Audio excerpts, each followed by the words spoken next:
Somo la 10 la Injili ya nyanjani, maombi na uponyaji. 2. Matendo ya Mitume wa 16 mstari 16-18.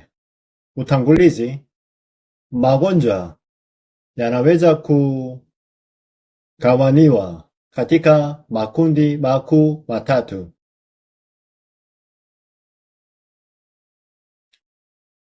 Yamegawaniwa katika magonjwa ya mwili, magonjwa ya kiakili na magonjwa ya kiroho.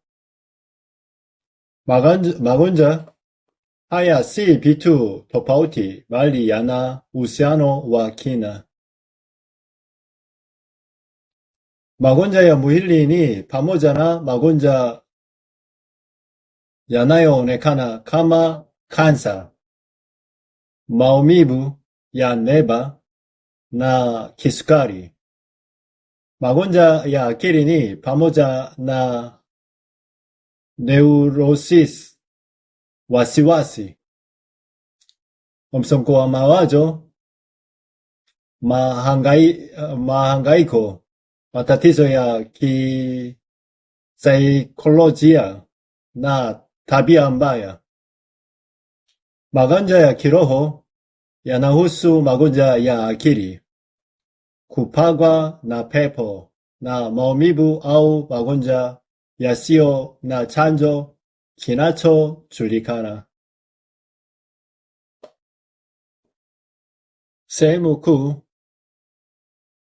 Kwanza, mchakato wa kuugua. Uhusiano kati ya roho na mwili. Mungu aliweka mfano wa neva wa kujiendesha usioonekana katika viungo vyote vya mwili. Ikiwa neva hizi zitadhoofika, kiungo hicho huwa wagonjwa. Ikiwa neva hizi ni imara, mwili unaweza kushinda ugonjwa wenyewe hata ukija. Neva hizi zote zimeunganisha na kufanya kazi kupitia uti wa mgongo. Uti wa mgongo umeunganisha moja kwa moja na ubongo, na ubongo umeunganisha na mawazo na moyo. Kwa kuwa mawazo na moyo vimeunganisha na roho, hakuna mtu anayeweza kuishi kwa udhilifu bila imani. Hata wakati wa kuishi kwa afya, shida zinapokaribia, roho na moyo na mwili huwa ugonjwa. Magonjwa ya akili na kiroho hayatokei bila kuingiliwa na shetani na roho za upotevu. Kwa hiyo uponyaji hauwezekani isipokuwa kupitia nguvu ya Roho Mtakatifu. Kuna watu wengi zaidi duniani wanaoteseka na magonjwa ya kiroho. Kwa sababu hiyo, wengi huangukia katika mashirika ya ajabu. Hiyo ndiyo sababu makanisa na wachungaji wanaofanya mambo ya kishirikina bila kuijua Injili kwa usahihi wameiteka Afrika na ulimwengu. Tamaa ya Mungu. Mapenzi ya Mungu tamaa ya Mungu si sisi kuponiwa haraka. Anataka neno liingie ndani ya moyo wa mtu huyo. Hata sisi anataka injili ya Kristo iingie moyoni mwao. Anataka kaya iache sanamu. Roho Mtakatifu ashuke na wapate wokovu. Huo ndio mpango wa Mungu. Tunapofuata mpango wa Mungu, miujiza hutokea.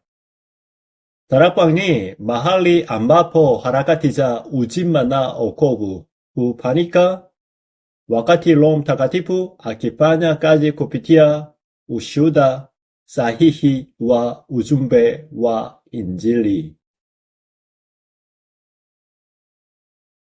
Ikiwa mtu asiyejua siri ya Kristo ataponiwa, atafanya nini? Hii si baraka, hii ni janga. Atapotea. Ikiwa hajui vizuri Injili, kila kitu atakachofanya kitakuwa kibaya. Kwa mtu kama huyo ni bora kubaki mgonjwa. Kwa mtu asiye na imani, kuuga ni bora zaidi, kwani kunatoa nafasi ya kusikia Injili na kuwa baraka ya kupokea wokovu. Kutibika kuponya ni si muhimu. Muhimu ni ajue, asikie kuhusu Injili halisi. Achapike Injili, neno la Kristo.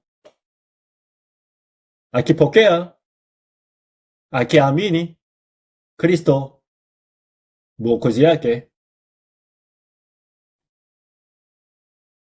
itaponya ama asiyeponya ni sawa.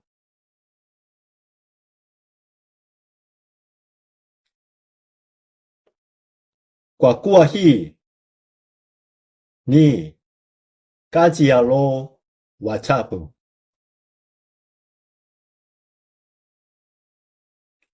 Uponyaji hauwezekani kwa nguvu ya mtu mwenyewe. Hata sisi hatuna nguvu.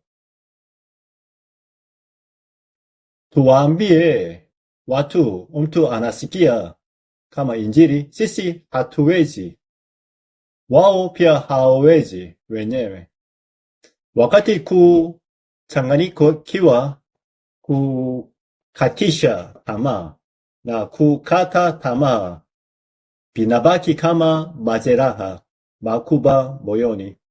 Hakika shetani atafanya kazi hapo. Mtu asipoweza kutoroka kutoka kwenye majeraha ambayo shetani anayafurahia, roho wachafu huchukua moyo huo.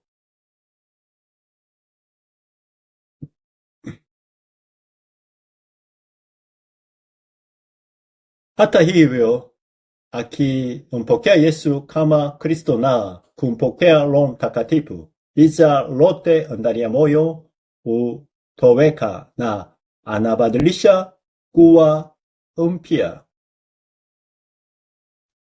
Anapojaja na Roho Mtakatifu, wasiwasi na mahangaiko yote yanatoweka na moyo unabadilika kuwa wa amani na uhakika. Kwa hiyo ugonjwa wa moyo huponiwa kiasili.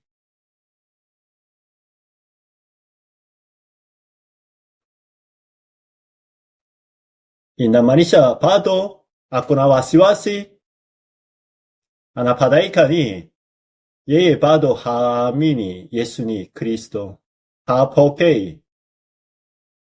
Juu ya hii ana wasiwasi. Hata sisi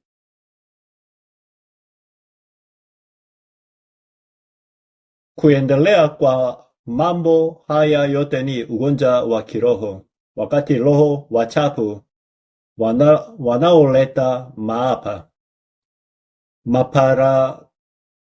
maparakano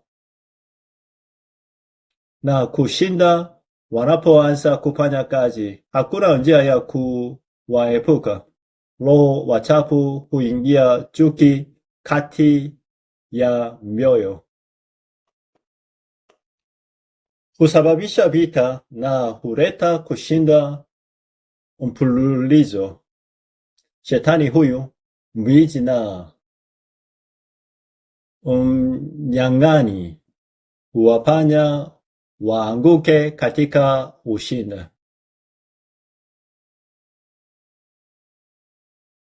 Hata hivyo, mtu akipokea Kristo na kuwa mtoto wa Mungu, anatoroka kutoka kwa nguvu zote za laana hizo.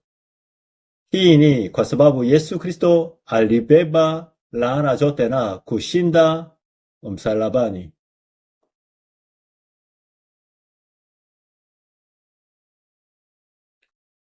Kwa kuwa ugonjwa huu ni hali ya kupagwa sana na nguvu za shetani, mtu huyo huangamia na inaenea hadi kwa familia. Kumtumikia Ibilisi huleta maafa kwa vizazi vitatu hadi vinne. Kutoka wa 20 mstari 4 hadi 5. Moja wa Korintho wa 10 mstari 20 inasema kuwa kufanya tambiko ni kutumikia pepo. Ushiriki na pepo husababisha urithi wa maafa kwa vizazi vijavyo. Hata hivyo, mtu akimpokea Kristo, urithi wa laana hautapitisha kwa wazao. Badala yake urithi wa baraka za wokovu utapitisha. Njia hii sisi ni muhimu.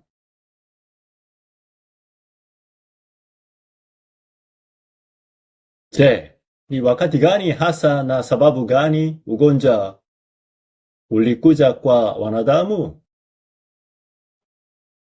Kwanza, imeandikwa katika Mwanzo wa 3 mstari 1 hadi 19 baada ya tukio la kutokuti katika bustani ya Edeni. Mateso na magonjwa na kifo vilikuja. Kwa hivyo ugonjwa ni laana iliyotokea baada ya tukio la Mwanzo wa 3. Matokeo, Matendo ya Mitume wa 8 mstari 4 hadi 8. Kutokana na dhambi, kazi za pepo na laana ya ugonjwa huwajia.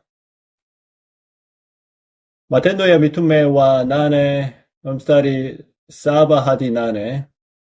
Kwa maana pepo wachafu waliwatoka wengi, na watu wengi waliokuwa na kupooza, na viwete wakaponiwa.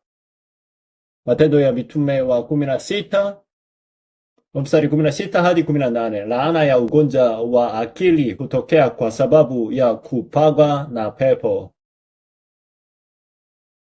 Nani alileta ugonjwa kwa wanadamu? Alikuwa Shetani.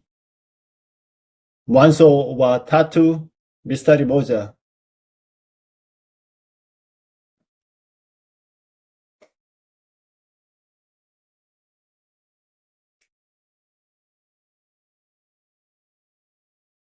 Pili wa Korintho wa 12 mstari 7. Ugonjwa uliita mjumbe wa Shetani.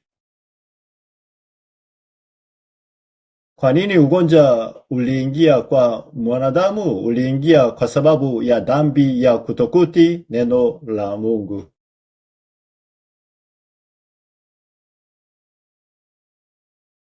Yakobo wa 5 mstari 16, mtu akikataa dhambi na kuomba anaweza kuachiliwa.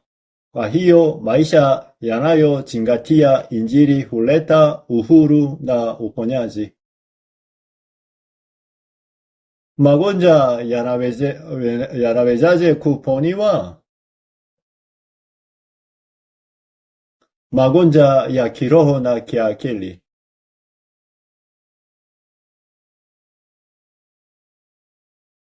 Ukiyakemea kwa jina la Yesu na kuwa na imani, yatatoka yenyewe. Ukimpokea Yesu Kristo, nguvu za Roho Mtakatifu zitarudi nyuma kama vile giza linavyorudi nyuma mbele ya nuru. Magonjwa ya moyo unaweza kuishinda kwa kujaza na Roho Mtakatifu. Ikiwa ugonjwa na moyo utaachiwa kuhamia kwenye mwili. Kujaza na Roho Mtakatifu kutafuta mapengo ya moyo kutoweka. Magonjwa ya mwili. Nguvu za ugonjwa hutumia ugonjwa wenyewe. Hiyo anapoomba kwa jina la Yesu, mizizi wa ugonjwa kutoka mara moja. Mwili iliyotopika huponywa kupitia kukariri neno na maombi na kujaza na Roho Mtakatifu. Pamoja na chakula, maisha ya kawaida ya imani na imani kulingana na neno. Sababu za uponyaji kutokea unapoomba kwa jina la Yesu. Sababu yeye ni Kristo. Kwa sababu matatizo ya msingi yanatatuliwa.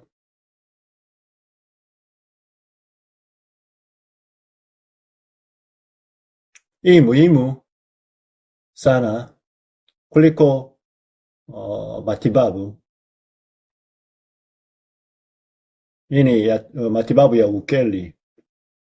Kwa sababu matatizo ya msingi yanatatuliwa, dhambi ya asili na dhambi ya kibinafsi na dhambi za mababu zinatatuliwa.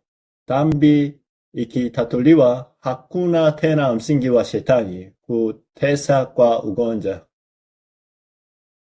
Yohana wa 1:12, Yohana wa 3:2. 1 Yohana wa 3:2. Mtoto wa Mungu ana mamlaka ya kushinda shetani. Kwa sababu chanzo cha ugonjwa inaondoka. Sisi hakuna nguvu ya kumshinda shetani, lakini wakati tukimpokea Yesu Kristo kama mwokozi wangu, mmiliki wangu, kupitia nguvu, kupitia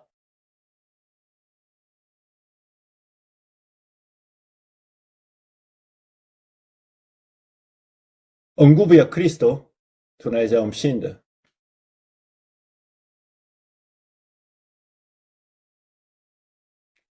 Matendo ya Mitume wa 16 mstari 16 hadi 18. Unapoamuru na kuomba kwa jina la Yesu, pepo hutoka.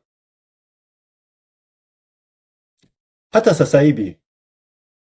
So mtu wana kuomba sana, niombe, lakini hiyo sio mzuri. Wafundishe Injili. Matatizo imetokea wapi? Solution ni nini? So wao wenyewe waombe kupitia maana ya jina la Kristo. Inamaanisha hiyo ni kumpokea Yesu Kristo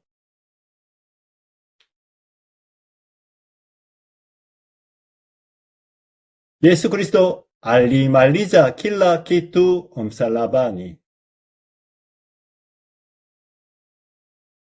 Msalaba wa Yesu ulibeba dhambi zetu, makosa na udhaifu wa magonjwa yetu, hata ya makosa yetu.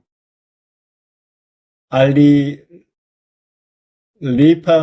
gharama ya matatizo yetu yote, imeisha. Isaya wa 53 mstari 5 hadi 6, na kwa kupigwa kwake sisi tumepona. Sisi tunahitaji kuiamini. Nguvu hii imetolewa kwa waumini wote, sio mchungaji tu.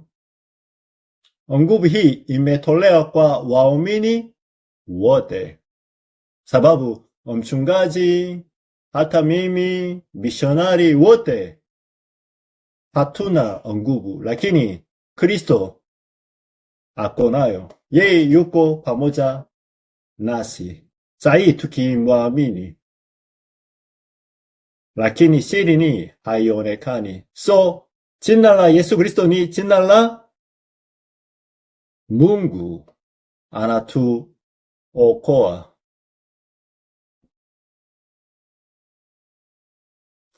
So tuwafundishe waamini wanapewa mamlaka tangu mwanzo. Tangu mwanzo, si tukifanya vizuri, si kama tukimwamini vizuri, si kama haki yetu iko sawa. No. Waamini wanapewa mamlaka tangu mwanzo. Wamepokea mamlaka ya kushinda dhambi na nguvu za magonjwa. Hatuna nguvu zetu wenyewe, lakini Mungu ametupa nguvu. Jina lake ni Yesu Kristo. Yeye akuna mamlaka ya mbingu na nchi. Ini baraka za kiti cha enzi. Hii inatimiza kwetu hata sasa hivi. Ini ufalme wa Mungu. Wakati ufalme wa Mungu, kazi ya Roho Mtakatifu imefanya. Mamlaka ya giza imevunjika na toroka. Hata sasa hivi tunahitaji kukiri. Ini maombi ya ukweli ya kuponya.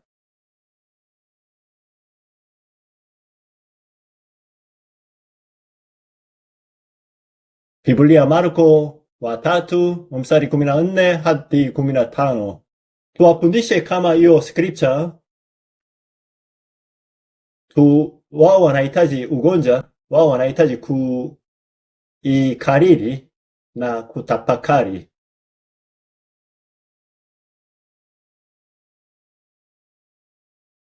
Mathayo wa 10 mstari 1 hadi 3, Luka wa 9 mstari 1 hadi 4, Luka wa 10 mstari 1 hadi 3, Luka wa 10 mstari 17 hadi 20, Matendo ya Mitume wa 5 mstari 16, Matendo ya Mitume wa 8 mstari 7, Marko wa 16 mstari 17. Kwa hiyo enda kwa ujasiri kwa magonjwa yote na useme, acha dini zingine zote. Acha wasiwasi na kumtegemea binadamu. Omba kwa jina la Yesu na upande neno ndani yako. Roho Mtakatifu bado anafanya kazi. Upasuaji wa binadamu unaweza kulezea, lakini Mungu akifanya ni rahisi. Mtu sana nilisikia kama mtoto akona maumivu sana, lakini muhimu ni si kuponya. Muhimu ni abadilishe. Ajue matatizo ya binadamu, pia magonjwa imeanza wapi. lazima ajue njia Mungu ya kuokoa ama kuponya. Kuponya ukweli abadilishe cheo. Ajue mara ya oli Kristi. Apokee, abadilishe kuchapisha umiliki ni Kristo pekee.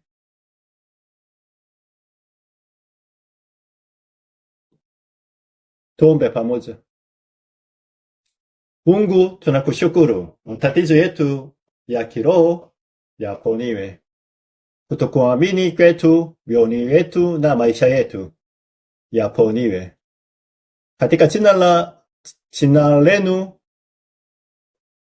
jina lenye nguvu la Kristo, nguvu zote za shetani zinazowahada. Waamini jifunge na kuondoka. Chanzo cha kurejesha hali na mamlaka yetu kipate nguvu na kuponiwa. Tunaomba katika jina la Yesu Kristo aliyetatua matatizo yote. Amina.